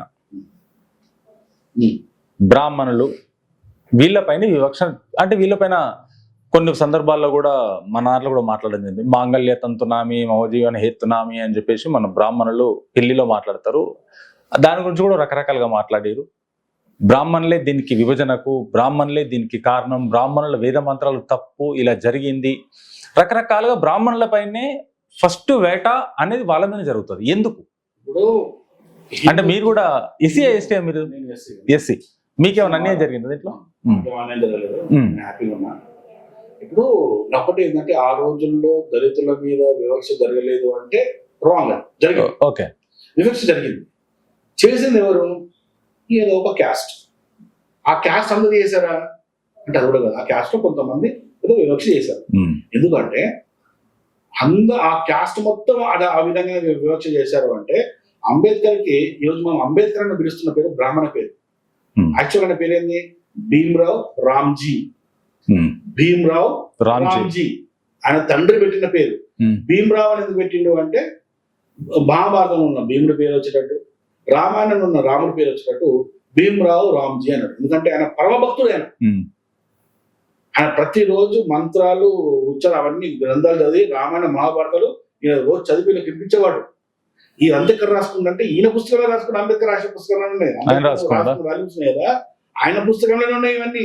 మా నాన్న ఇంత భక్తుడు, మాకు రోజు రామాయణం నేర్పించేవాడు, మాకు రోజు మహాభారతం నేర్పించేవాడు, మేము ప్రతిరోజు పొద్దున సాయంత్రం పూజలు చేసేవాళ్ళము అని అంబేద్కర్ రాసుకున్నాడు. కానీ నాకు వీళ్ళు చెప్పేది ఏంటంటే మరి ఒక పార్సీ లాంగ్వేజ్ లో భీమ్రావ్ అంటే వేరే పేరు ఏదో సంథింగ్ ఏదో చెప్పడం జరిగింది. సార్ మీరు మొబైల్ ఉంది, ఇవాళ ఇంటర్నెట్ అనేది ప్రపంచం చేతిలో ఉంది. ప్రపంచం చేతిలో జస్ట్ మీరు ఒక ఏం చేయండి అంటే పార్సీ లాంగ్వేజ్ లో భీమ్ అంటే అర్థమైంది అని కొట్టండి. ఏంటి సార్ అర్థమైంది? మీ నోటితో ప్రేక్షకులు వింటారు కదా. హారబుల్, హారబుల్, క్రూయల్ ఇది కాదని నేను కెమెరా ద్వారా మీ ఛానల్ ద్వారా చెప్తున్నా. చెప్పండి. ఈ హారబుల్ కాదు, క్రూయల్ కాదు, భీమ్ అంటే పార్సీ భాషలో జ్ఞానం అని ఎవరైనా అంబేద్కర్ నిరూపిస్తే మీ ఛానల్ ద్వారా నేను ₹1,00,000 బహుమతిస్తాను సార్. ₹1,00,000 మీరు ఏదైనా ప్రకటిస్తే ప్రకటించండి. ₹1,00,000 ఇస్తా సార్. ఇంకోటి నేను ఇట్లా అన్నా కదా, అప్పుడు మీరు అడిగితే వాళ్ళు ఏమంటారు తెలుసా, ప్రసాద్ మేమే ఆమర ప్రసాద్ ఏమని చెప్పేది మాకు అవసరం లేదు, ఆయన ఛాలెంజ్ స్వీకరిస్తాడేమని ఆయన ఇచ్చే తొక్కలు ₹1,00,000 మాకెందుకు అంటారు. ఈయన ఇంకో కట్టడి చేస్తారు. చెప్పండి. ఆ ₹1,00,000 మీకు వద్దంటే వదిలేసేయండి. మీ ఊర్లో ఉన్న కట్టిక పేదవాడు దళిత కుటుంబం ఉంటుంది కదా, ఆ కుటుంబం అడ్రస్ ఇయ్యో మన ఇద్దరం మీ ఛానల్ ద్వారా ఇచ్చేద్దాం. ఓకే, అయితే వానికి వద్దు. కానీ నువ్వు చేయాల్సింది ఏం తెలుసా, ఒక కట్టిక పేదవాడి పరిస్థితి ₹1,00,000 మనకి ఇవ్వడానికి కోసమైనా నువ్వు పార్సీ భాషలో భీమ్ అంటే జ్ఞానం అని చూపించినప్పుడు మీ ఛానల్కి వచ్చి నిరూపించుకోమని. ఓకే, మనమే వెళ్ళి ఆ అడ్రస్ కూడా తీసుకోండి, మనమే వెళ్ళి ₹1,00,000 ఇద్దాం.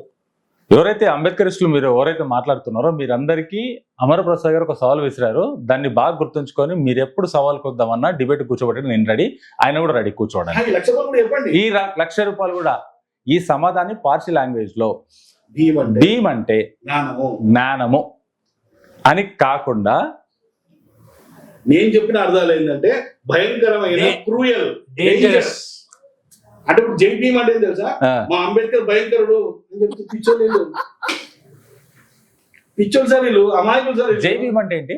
జై భీమ్ అంటే ఏం చెప్తారు, జై అంటే అంబేద్కర్ జై కొట్టడం, భీమ్ అంటే నాలెడ్జ్ అని చెప్తారు, జై జ్ఞానము అని అర్థం మాకు అని చెప్తారు. భీమ్ అంటే పార్సీ భాషలో భయంకరమైన, భయము, క్రూయలు, హారబుల్ అని ఉంది అర్థము. అంటే ఇండైరెక్ట్ గా తెలియదు, వీళ్ళకి తెలియకుండానే ఏం చెప్తున్నట్టు అంబేద్కర్ తిడుతున్నారు సార్ వీళ్ళు. జై భీమ్ అంటే జై అంబేద్కర్ భయంకరుడా అని చెప్పి తిడుతున్నారు వీళ్ళు. అంటే ప్రతి ఒక్కరు మరి జై భీమ్ అని కలవంగా జై భీమ్ అనుకుంటారు. ఇప్పుడు ఒక్కో అంబేద్కర్ జై భీమ్ అంటాడు. పిచ్చోడా మీరు ఏమంటారు తెలుసు, అంబేద్కర్ ని మా అంబేద్కర్ భయంకరుడు అని చెప్తున్నారు, మా అంబేద్కర్ క్రూయ అని చెప్పి చెప్తున్నారు. మీరు పిచ్చోడారేనా మీరు? పార్సీ భాషలో భీమ్ అంటే క్రూయల్, భయంకరమైన అనర్థము, జ్ఞానం అనక్కర్లేదు.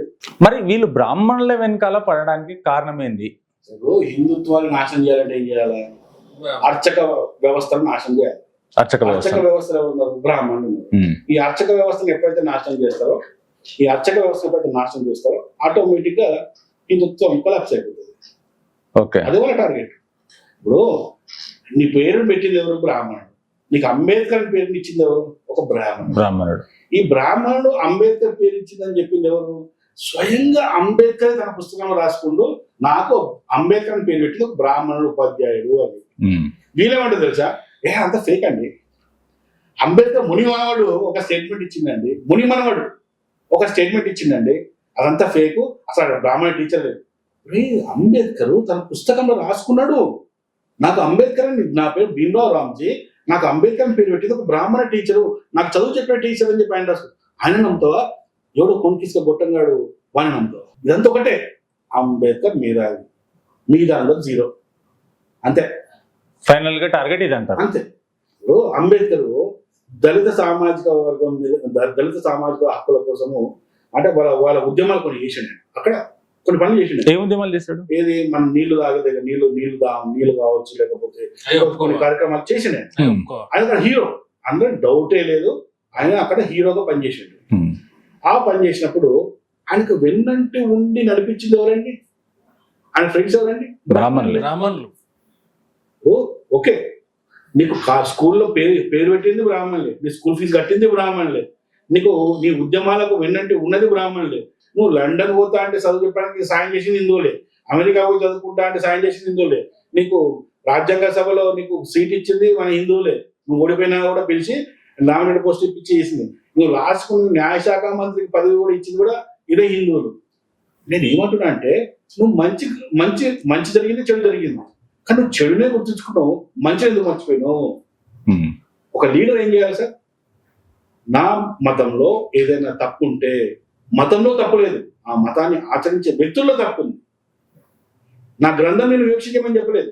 నేను దళితుడిని, ఏ గ్రంథంలో కూడా నేను గుళ్ళకు రావద్దని చెప్పి రాసలేదు. నా రాముడు నన్ను గుళ్ళకు రావద్దనగా, శబరిమాత తన పండ్లు తిని ఏవి తీయముందో చూసి రాముడు తినిపిస్తే తిన్నాడు రాముడు. శ్రీకృష్ణుడు పెళ్లి చేసుకుంది ఎవరండి? జాంబవతిని. ఆ జాంబవతుడు ఎవరండి? మాదిగ జాతి మూల పురుషుడు. మన దగ్గర దేవుడేమో కానీ మాదిగోళ్లకు ఇంటల్లుడు. అవునా కదా?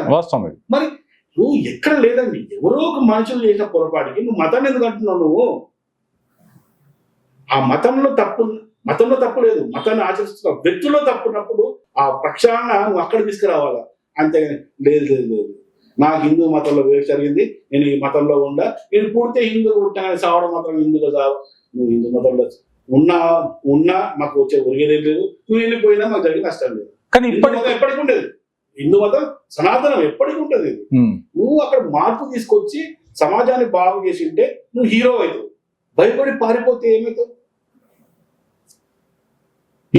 నాయకుడు కాదు, లక్షణం కాదు. నువ్వు మార్టిన్ లూథర్ కింగ్ ఉన్నాడు, నెల్సన్ మండేలా ఉన్నాడు, వాళ్ళు నల్ల జాతీయులు, వాళ్ళది ఏ మతం? క్రైస్తవ మతం. ఆ మతంలో నల్ల జాతి వివక్షగా వాళ్ళు అనుభవించలేదా? అంతేందుకంటే మన గాంధీజీ గారు సౌత్ ఆఫ్రికాలో చదువుకుంటున్నప్పుడు ఫస్ట్ క్లాస్ ట్రైన్ టికెట్ తీసుకొని పోతుంటే తెల్లవాళ్ళు ఆయన మెడబట్టి బయట నూకారు రన్నింగ్ ట్రైన్కి వెళ్ళి, నువ్వు నల్లవాడు ఫస్ట్ క్లాస్ టికెట్ ఎట్లొస్తావు నువ్వు అని చెప్పేసి. ఇప్పుడు ఏమంటే వాళ్ళు ఏం చేసారు? వాళ్ళు అదే క్రైస్తవ మతంలో హక్కుల కోసం సాధించుకొని అదే మతంలో ఉండి వేరే మతంలో పోలే వాళ్ళు. దాని తర్వాత టెంపుల్ ఉంటుంది, రైట్ సైడ్ లో టెంపుల్ ఉంటుంది, అక్కడే ఆల్ కబీర్ అని చెప్పేసి ఒకటి ఇది కూడా ఉంటుంది, ఈ గోల్ని రోజు. సో అక్కడ ఒక టెంపుల్ ఉంటుంది. అక్కడ ఆ ఊర్లో ఉన్న వాళ్ళందరూ దళితులు అయ్యప్ప మాలేస్తారు. అయ్యప్ప మాలేసి ప్రతి దాదాపు 20-30 సంవత్సరాలు చేస్తారు వాళ్ళంతా, ఆ టీం అంతా. వాళ్ళు అయ్యప్ప మాలేసినప్పుడు 45 రోజులు పోయి ఉండేది ఎక్కడ అంటే ఆ గుళ్ళోనే ఉంటారు అనమాట. పోతే ఆ రోజు అక్కడ ఉన్న పంతులు ఏంటంటే అన్నకి వెళ్ళకండి చేయొద్దు అని చెప్పారు. ఇదేం చేసిన అంటే అక్కడ ఉన్న ఒక ఎంఆర్పిఎస్ అధ్యక్షుడు, ఎంఆర్పిఎస్ ఆ ఊర్లో ఉన్న ఒక నాయకుడు ఏం చేసిందంటే దీన్ని వాంటెడ్లీ ఒక ఇష్యూ అది చేసింది. దాన్ని ఇష్యూ చేసి పెద్ద రచ్చ రంపోలైపోతే పేపర్లు కూడా వస్తే మేము పోయాడ పోతే వాళ్ళు చెప్పారన్న మేము జరిగింది ఇదన్న, ప్రచారం జరిగింది ఇది, పేపర్లు వచ్చింది ఇది అని చెప్తే మేము వీడియోలు తీసుకుని మళ్ళీ యూట్యూబ్ లో పెట్టాము. జరిగేది ఒకటి ఉంటుంది అక్కడ, వీళ్ళు చెప్పేది ఒకటి ఉంటుంది, న్యూస్కి వచ్చేది ఇంకోటి ఉంటుంది. నిజంగా నేను ఒకటే మాట చెప్తున్నాను మీ ఛానల్ ద్వారా, చెప్పండి ఏదైనా జరిగితే మీకు ఫోన్ చేయమని చెప్పండి, మీరు నాకు ఫోన్ చేయండి, మనం ఇద్దరం కలిసి మీకు కెమెరా పట్టుకోండి మీ ఛానల్ ద్వారా పోయి అక్కడ నిజంగా జరిగిందా లేదా తెలుసుకున్నా. ఒకవేళ జరిగితే నేను చెప్తున్నా 99.9% ఏదో ఒక ఫేక్ కారణం ఉంటుంది అక్కడ తప్ప నిజంగా అయితే జరుగుతుంది. మీరు ఎప్పుడు గుళ్ళ పోతారు కదా, పోతాను నేను, మీకు ఎవరైనా కులం అడగండి అసలు అడుగుతారు సార్? ఎవడు అడగడు. అసలు గుళ్ళ పోయినావా, పూజ చేసుకున్నావా, ఆరతి తీసుకున్నావా, కానుక వేసినావా, ఎప్పుడు బయటపడాలి నీకు ఉంటుంది.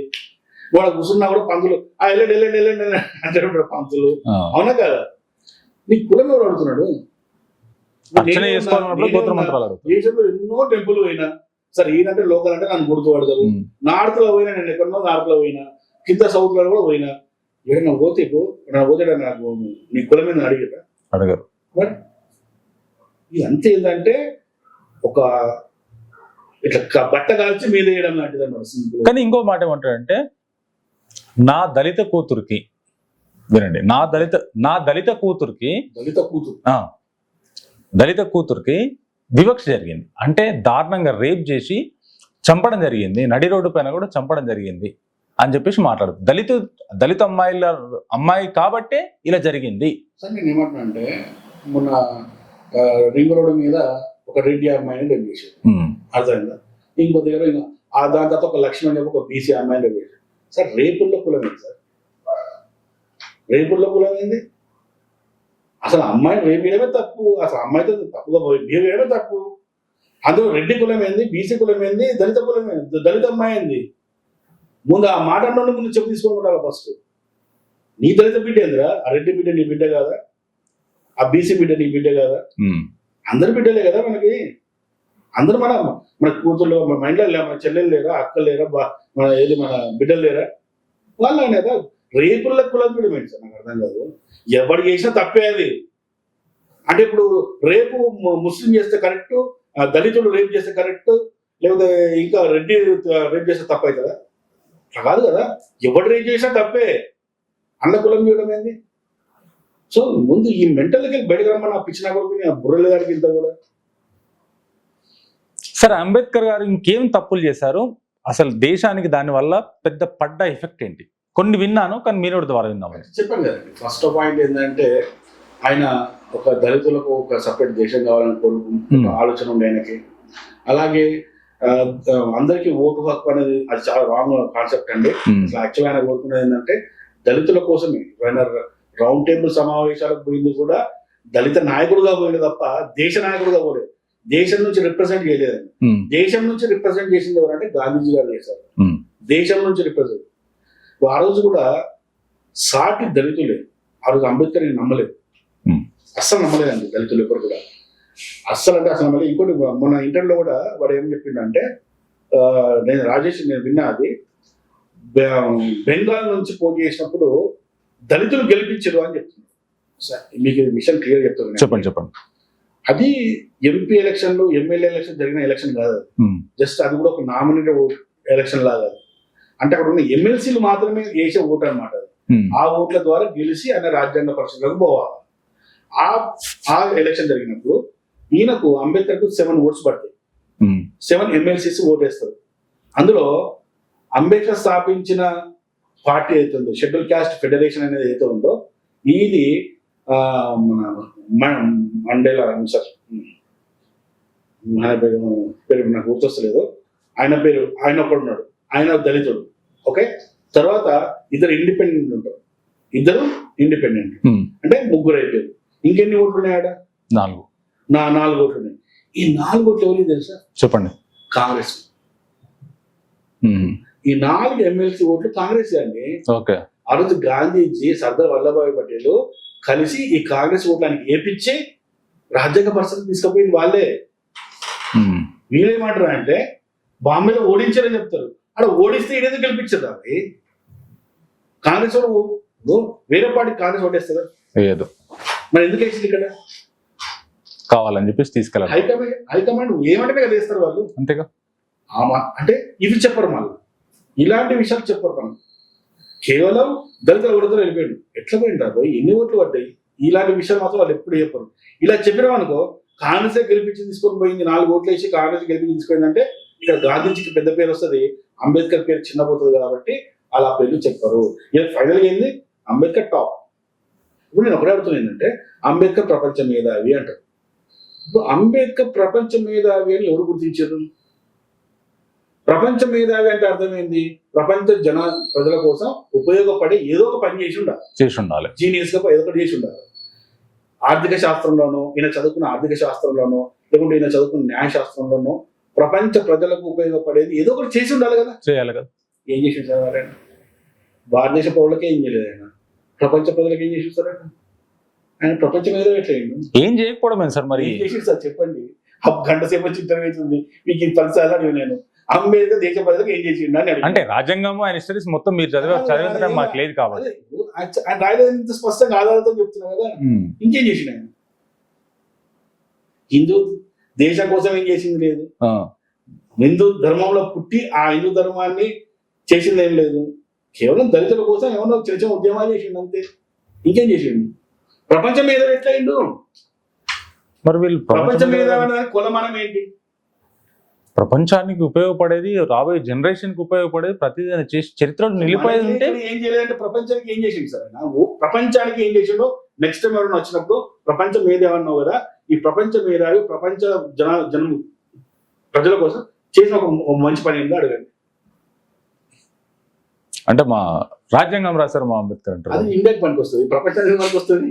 ఆ రాజ్యాంగాన్ని కూడా ప్రపంచంలో ఇలాంటి మేధావి లేడు కాబట్టి మన భారతదేశంలో ఉన్నాడు. ప్రపంచంలో ఇలాంటి మేధావి లేడు. దేశానికి రాజ్యాంగం ఉందా? ఉంది. వాళ్ళు రాసుకున్నారు. మరి ఇక్కడ కూడా ఈయన రాసిన అనుకున్నాం కొద్దిసేపు. ఓకే, ఇక్కడ కూడా ఈయన రాసిన, ఎవరి దేశాన్ని వారు రాజ్యాంగం రాసుకున్నారు కదా. అవును. వాళ్ళ ఆ దేశానికి మేధావులు. ప్రపంచ మేధావి ఎట్లయిండు? ఏం లేదు ఇది. మనం చరిత్ర చూసుకుంటే లేదు కదా సార్. ఇప్పుడు ఏదైనా చరిత్రగా ఇప్పుడు అంబేద్కర్ గారు మన దేశం కోసం పర్టికులర్గా చేసింది ప్రజలకందరికి ఉపయోగపడేది, ప్రజలకందరికి న్యాయం జరిగేది ఏం చేశాడు ఒక పాయింట్లో చెప్పండి. ఏం సార్ ఇంత సింపుల్గా చెప్పారు? నువ్వు చెప్పండి, మీకు తెలిసే చెప్పండి ఏం చేసి ఒకటి చెప్పండి. నేను పదాలు కట్టలేదు సార్, మీకు ఒకటే అడుగుతాను.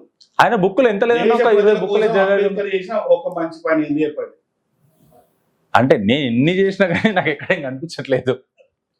నాకు నేనేం చేయాలి చెప్పు. అంటే ఇన్ని చదివారు వాళ్ళ సార్, ఏం లేదు ఏం లేదు. ఎవరుంటే మీరు చెప్పండి.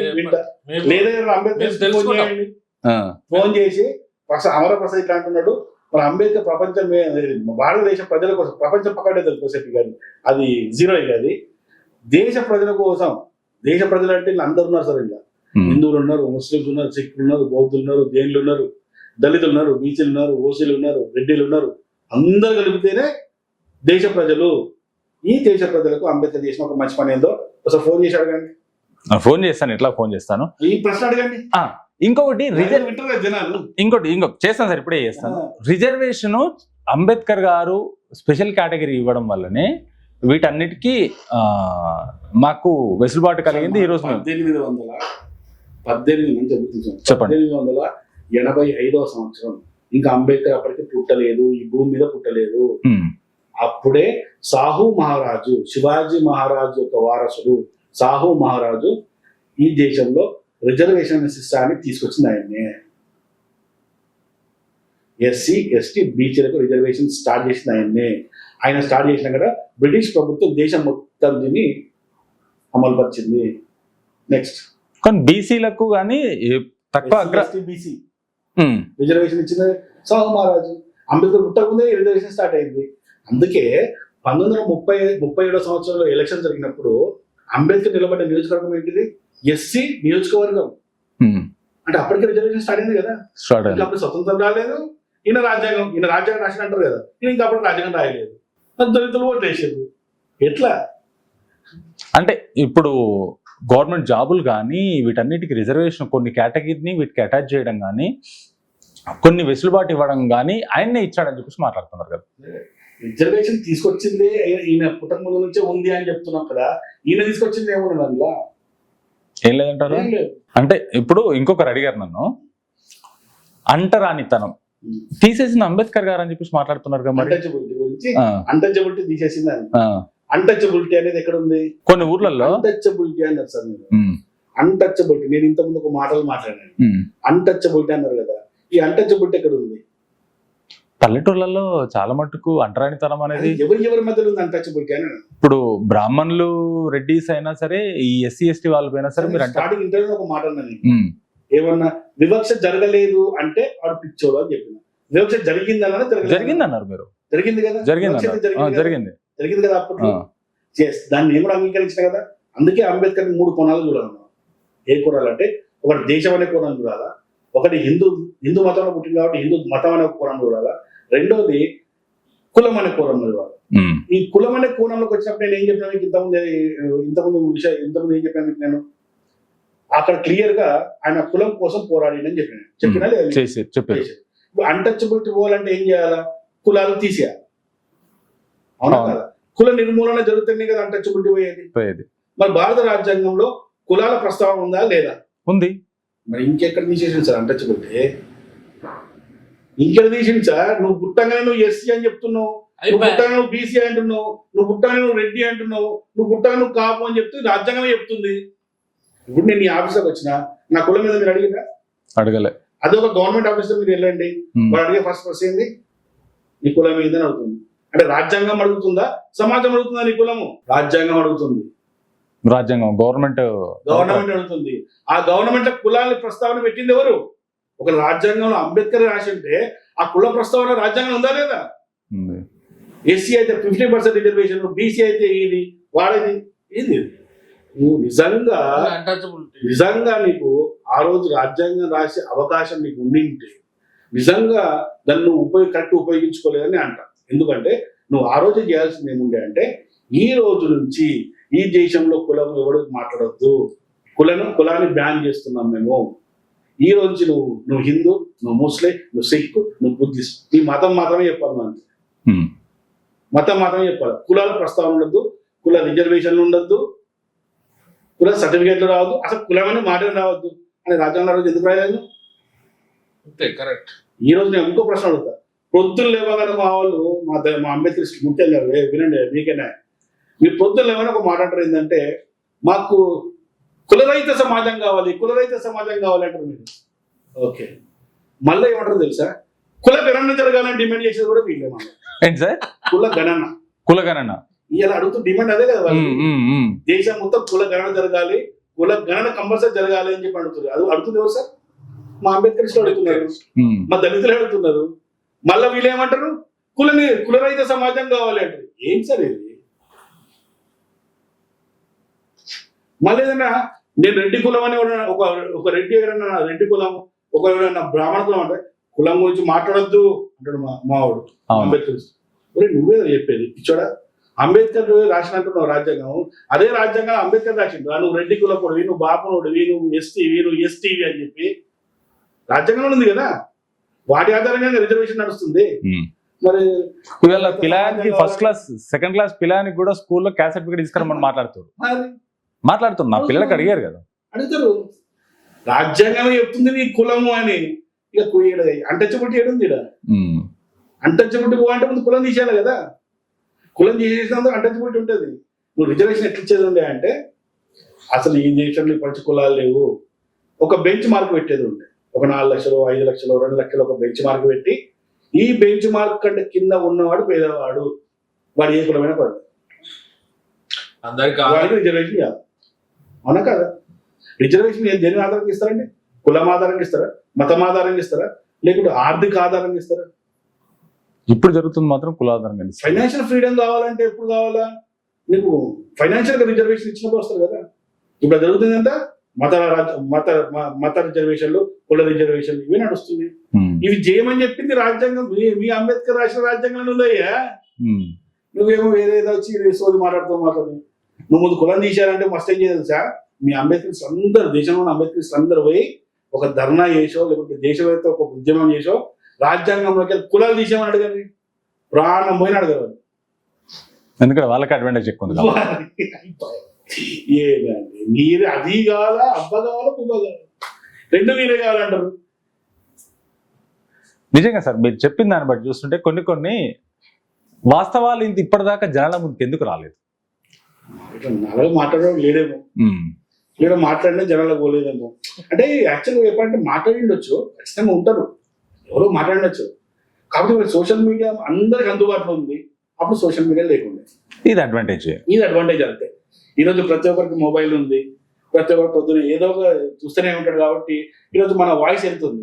ఆ రోజు ఏముండే ఏం లేదు కదా, ప్రింట్ పేపర్ మాత్రమే ఉండేది. టీవీలో ఒక్కడే తెలుసు. కానీ ఆయనలాగా ఇంకెంతమంది బలైనరు ఆ రోజు, ఆ ఏజ్ కున్న వాళ్ళు, ఇంకా ఆయన కంటే తక్కువ ఏజ్ కున్న వాళ్ళు. ఎందుకంటే మనకు రేడియో తప్ప అప్పుడు ఏం లేకుండా మనకు. అదే సోషల్ మీడియా ఉంటే, ఈ విధంగా సోషల్ మీడియా ఉంటే ప్రతి ఒక్కరు ప్రతి రాష్ట్రంలో ఎవరు పోరాడుతున్నారో తెలిసిపోతుంది. అంటే జనాలకు ఇన్ఫర్మేషన్ సరిగ్గా పోలేదు. ఫైనల్ గా ఇటు జనాలకి, ఇటు అంబేద్కరిస్టులకి ఒక్క మాటగా చెప్పాలనుకుంటే ఏం చెప్పుకుంటారు మీరు? ఒకటే చెప్తా. నేనేం చెప్తా అంటే, నేను పెద్ద మోటివేషన్ స్పీచ్ ఇచ్చేవాడిని కాదు. నేనేం చెప్తా అంటే, నిజంగా మాట్లాడదు, ఓకే, అబద్ధం వద్దు. అంబేద్కర్ మంచి చేస్తే మంచి చేసినని చెప్పుకోవాలా, చెడు చేస్తే చెడు చేసినని చెప్పాలి. ఆ స్వేచ్ఛ ఈ దేశంలో ఉన్న ప్రతి ఒక్కరికి ఉంది. ఇప్పుడు ఒక అంబేద్కరిస్టు నా రాముని విమర్శిస్తున్నాడు, నా కృష్ణుని విమర్శిస్తున్నాడు, నా సీతమ్మను కూడా ప్రశ్నిస్తున్నాడు, నా సాంప్రదాయాలను ప్రశ్నిస్తున్నాడు, అవునా, నా మతాన్ని ప్రశ్నిస్తున్నాడు. అరే ఎందుకు ప్రశ్నిస్తున్నారా బాయ్? అది నా విశ్వాసం, అంటే రాజ్యాంగం నాకు ఇచ్చిన హక్కు అంటున్నాడు. అదే హక్కుతోని, అదే రాజ్యాంగం ఇచ్చిన హక్కుతోని నేను అంబేద్కర్ గురించి మాట్లాడుతుంటే ఎందుకు నొప్పి వస్తుంది వీళ్ళకి? వాళ్ళకున్న హక్కు నాకెందుకు లేదు? హక్కు ఎవరికైనా ఉంటుంది. ఎవరైనా కూడా ఏంటంటే, సరే ఇక్కడ మా ధనవాన్ని తప్పు కాబట్టి చూపించండి, ప్రశ్నించండి, మీకు సమాధానం చెప్పేవాళ్ళు మేధావులు ఉన్నారు. పంతులు కావచ్చు, లేదా స్వామీజీలు కావచ్చు, స్కాలర్స్ కావచ్చు, వాళ్ళు సమాధానం చెప్తారు. వినండి, విని అర్థం చేసుకోండి. ఇంకా డౌట్ ఉంటే మళ్ళీ అడగండి, తప్పులేదు. లేదా మా హాస్పిటల్ కడగండి, మేము మంచి మంచి వాళ్ళతో కూర్చోబెట్టి మీ సమాధానం చెప్పిస్తాం. అలాగే నేను కొన్ని ప్రశ్నలు అడుగుతున్నా, ఆ ప్రశ్నల్లో నేను కొన్ని నిజాలు చెప్తున్నా, ఆ నిజాలను మీరు అంగీకరించండి. అంబేద్కర్ని హీరో చేయాలా, అంబేద్కర్ని ప్రపంచ నాయకుడిగా తయారు చేయాలనే మీ ఆలోచనలో అన్ని ఫేకే. అంబేద్కరిజం అంటే లాస్ట్ ఏమైపోయిందండి ఇవాళ, అంబేద్కరిజం అంటే ఒక అబద్ధాల కోరన్నట్టు తయారైపోయింది. ఫేక్ న్యూస్ ప్రాపగండ చేయడంలో అంబేద్కరిస్టులు ప్రపంచంలోనే ముందు వరుసలో ఉన్నారని చెప్పి అంట. సో ఈ ఆలోచన ధోరణి మార్చుకోండి. నిజాన్ని నిజంగా నమ్ముదాం, అబద్ధాన్ని అబద్ధంగానే ప్రశ్నిద్దాం. చాలా థ్యాంక్స్ అన్న, మీరు మీ ఇంత టైం కేటాయించి నాకున్న డౌట్స్ని నా ప్రేక్షకులకు ఉన్న డౌట్స్ని చాలా క్లారిఫై చేసినందుకు థ్యాంక్ యూ వెరీ మచ్ అన్న. థ్యాంక్ యూ అండి.